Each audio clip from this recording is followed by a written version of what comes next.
There will still come a time when bikes like these will be legislated out of existence.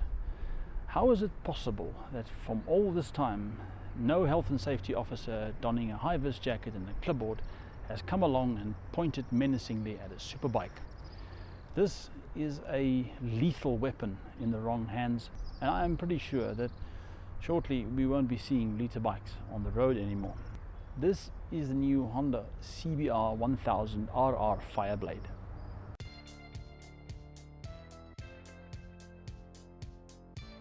Are we seeing the end of an era like the last V12 Aston Martin or the last V12 Lambo? The World Superbike Series is the only reason these bikes exist. They race with 1000cc motorcycles, and to get them to race them, they have to sell a certain amount of them to homologate them. So you have a bike like this. The World Superbike Series is, however, in a decline. If you just look at the attendance figures, you'll understand why. And if there is no World Superbike Series anymore, what will happen with the liter bike? Well, Ducati have just launched their V4 Panigale. Honda have released their new CBR Fireblade. Suzuki have launched the new Gixxer. So they seem to think that this series will still be around for a while. This particular motorcycle has been put on a strict diet.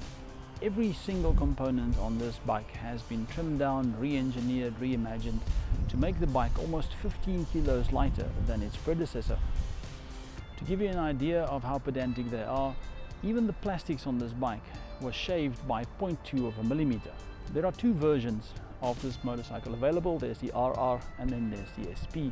The SP version is exactly the same bike, except it has got Olin shocks, it's got Brembo discs, it's got a quick shifter and a few other trick bits in the electronics, but other than that it's the same motorcycle, except it costs 60,000 Rand more than the normal RR. Visually, I think this is a stunning motorcycle. It's got all the right lines, and this extension here holding the number plate just begs for a tail tidy.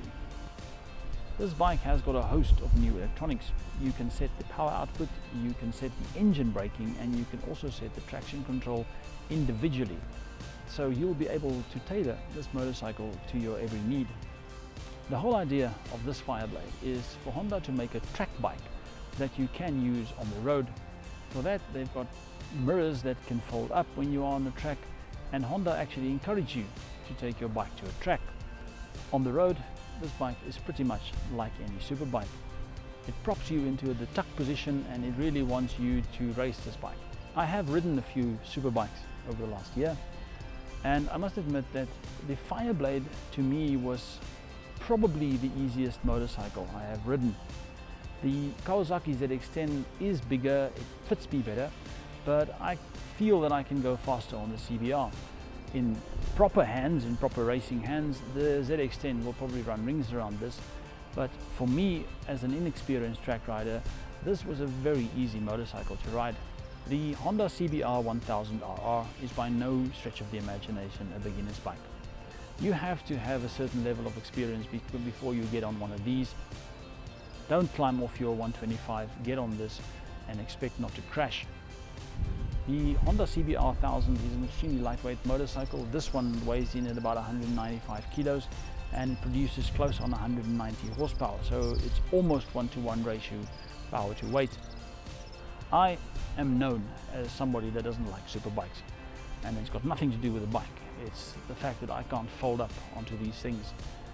Now, this motorcycle is the first superbike that I've ridden that I actually have confidence going into a corner, and it's just because of my lack of experience. It's got nothing to do with the bikes.